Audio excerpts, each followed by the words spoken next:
अभी आपको दिखाऊंगा अंडमान एंड निकोबार आइलैंड्स, भारत सरकार की यूनियन टेरिटरी। उसकी कैपिटल उसकी कैपिटल का नाम रखा गया था एक ब्रिटिश नेवी ऑफिसर के नाम पर। कई दशकों से ये चलता रहा, किसी के माइंड में नहीं आया कि पोर्ट ब्लेयर, हम इसे पोर्ट ब्लेयर क्यों कहते हैं। क्या ये ब्लेयर वर्ड क्या हमारे कल्चर से है? क्या ये भारत की हिस्ट्री से रिलेटेड एक इंपॉर्टेंट फिगर थे? क्या इन्होंने यहाँ के नेटिव्स के लिए कोई बड़ा काम किया था? नहीं। फिर भी आप सोचो, एक जगह का नाम ही एक ऐसे आदमी के नाम पर जिसकी आज के समय एक्सटेंडेड फैमिली को पता भी नहीं होगा कि उनके परदादा ने कहां पर क्या काम किया था। फाइनली मैं कहूंगा एक बहुत अच्छा स्टेप लिया गया है। पोर्ट ब्लेयर का नाम अब बदल के श्री विजयपुरम कर दिया गया है। नाउ सबसे पहले मैप में आपको दिखाना चाहता हूं पोर्ट ब्लेयर है कहां पर, उसके बाद जो इसकी इंपॉर्टेंस है, और पीएम मोदी ने ओवरऑल जो मैं कहूंगा ट्रैजेक्टरी पकड़ ली है कि कॉलोनियल माइंडसेट से देश को निकालना है, ये हम जानेंगे। और इससे इवेंचुअली देश को लॉन्ग टर्म में क्या बेनिफिट होगा ये भी हम समझेंगे। नाउ सबसे पहले तो यहाँ पे आप देख पाएंगे, ये यहाँ पे है अंडमान एंड निकोबार आइलैंड्स, और इसके साउथ में यहाँ पे आपको दिख जाएगा ये है पोर्ट ब्लेयर। पोर्ट ब्लेयर राजधानी है इस पूरी यूनियन टेरिटरी की। इसका इतिहास देखिए बहुत ही ज्यादा इंटरेस्टिंग है। पोर्ट ब्लेयर का मेंशन आपको रामायण पीरियड के आसपास ही मिलता है।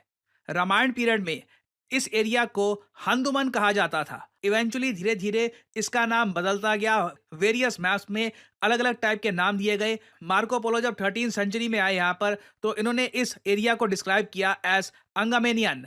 और फिर 17 सेंचुरी में ब्रिटिश लेफ्टिनेंट आर्चिबाल्ड ब्लेयर, जो उस वक्त लीड कर रहे थे royal Indian navy, actually east Indian navy कहना चाहिए, इसे ये लीड कर रहे थे, इनके नाम पर इस पूरी जगह का नाम रख दिया गया पोर्ट ब्लेयर।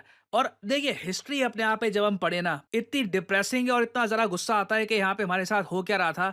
जो लोग भारत की आजादी के लिए लड़ रहे थे उनको सजा देने के लिए ब्रिटिशर्स ने एक अलग से मेनलैंड इंडिया से बहुत जरा दूर पोर्ट ब्लेयर के इलाके में ही एक जेल बनाई। इस जेल के बारे में आपने कई बार सुना होगा, काला पानी की जेल। यहाँ पर भारत के कई फेमस फ्रीडम फाइटर्स को रखा गया और टोटल 773 प्रिजनर्स यहाँ पर रखे गए। इनमें से 64 हॉस्पिटल्स में मारे गए क्योंकि कंडीशंस यहाँ पर बहुत खराब थी। और देखिए ब्रिटिशर्स का दिमाग मैं आपको बता दूं इतना ईवल था, जी हाँ ईवल मुझको यहाँ पे वर्ड यूज करना पड़ेगा। जो फ्रीडम फाइटर्स को जेल किया गया था ना यहाँ पर, उनसे फोर्सफुली ब्रिटिशर्स जो वेजिटेशन है, जो मतलब जंगल है यहाँ पर, वो क्लियर करवाते थे। अब ऑब्वियस ही बात है जब ये जबरदस्ती किया जाएगा तो जो नेटिव पॉपुलेशन थी वहां पर, इंडिजिनस लोग थे, वो गुस्सा हो जाते थे।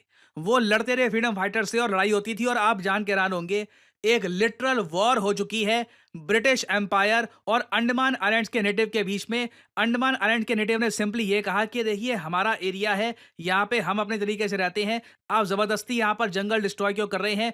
ब्रिटिशर्स ने ब्रूटली जो नेटिव्स थे अंडमान के, इनको हरा दिया, कई नेटिव्स मारे गए।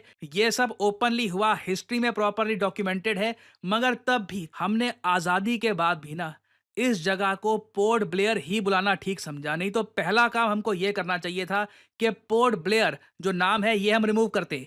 और अगर हम महान लीडर सुभाष चंद्र बोस की हिस्ट्री देखें, जिन्होंने बड़ा रोल प्ले किया था भारत की आज़ादी में, इन्होंने 1943 में ही पोर्ट ब्लेयर को ही एक प्रोविजनल कैपिटल डिक्लेयर किया था आज़ाद हिंद का।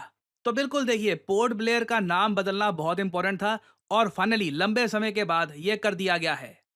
और भारत के गृह मंत्री अमित शाह जी ने इसके बारे में ये ट्वीट करी है। यहाँ पे आप देख पाओगे, inspired by the vision of PM Modi to free the nation from the colonial imprints, today we have decided to rename Port Blair as Shri Vijayapuram. ना इन्होंने आगे ये कहा है कि अंडमान निकोबार आइलैंड्स का बहुत ही इंपॉर्टेंट रोल रहा है भारत की आज़ादी में।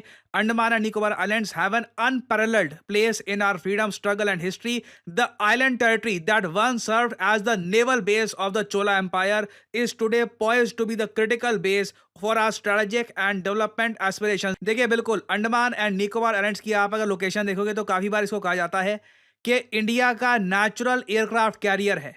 अगर ये इंडिया के पास ये पूरे टापू ना होते ना, तो इंडिया देखिए बे ऑफ बंगाल में इतनी ज्यादा अपनी जो डोमिनेंस है ये नहीं बढ़ा पाता। और यहाँ पे आप देख पाओगे आगे लिखा है, it is also the place that hosted the first unfurling of our Tiranga by Netaji Subhash Chandra Bose ji, and also the Cellular Jail in which Veer Savarkar ji and other freedom fighters struggled for an independent nation. तो जैसे मैंने आपको बताया, इंडिपेंडेंट इंडिया की history में बहुत important है कि हम पोर्ट ब्लेयर का नाम एक ऐसा नाम रखें जो इंडियन कल्चर, इंडियन हिस्ट्री से काफ़ी हद तक जुड़ा हुआ है। ना यहाँ पे मैं ये भी ऐड करना चाहूँगा कि पीएम मोदी के हिसाब से, इनकी गवर्नमेंट के हिसाब से ये सब करना इंपॉर्टेंट क्यों है। ये जो छोटी सी क्लिप है मोदी जी की, ये मैं चाहता हूँ आप देखें। साथियों, आजादी के अमृत महोत्सव में देश ने गुलामी की मानसिकता से मुक्ति का संकल्प लिया है। नई राष्ट्रीय शिक्षा नीति गुलामी की मानसिकता से देश को बाहर निकालकर टैलेंट को, इनोवेशन को निखारने का प्रयास है।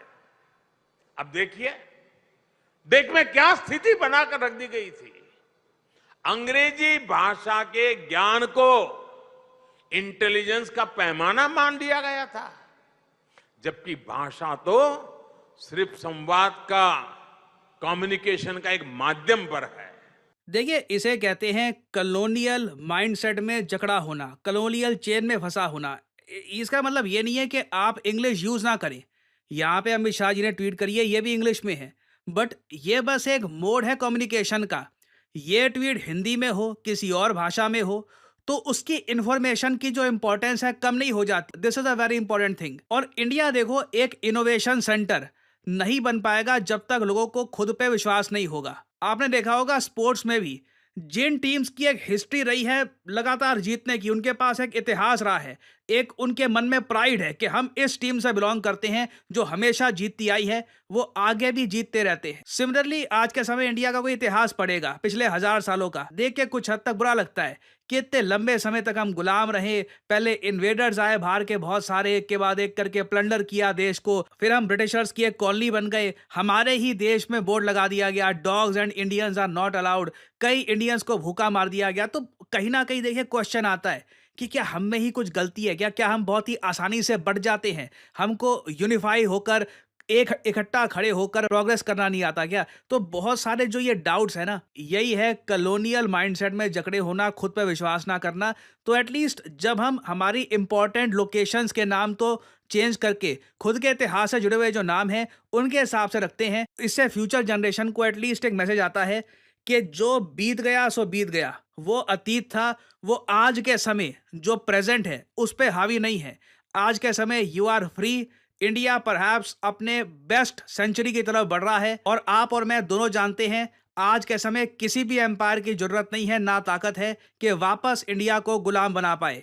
तो देखिए, जो ये नाम चेंज किया गया है पोर्ट ब्लेयर का, ये लंबे समय से ड्यू था, फाइनली ये हो चुका है and I am sure in the future ऐसे और भी इनिशिएटिव्स लिए जाएंगे। ना फाइनली आपसे यहाँ पे एक सवाल पूछूंगा, क्वेश्चन ये है कि हाल ही में देखिए इंडिया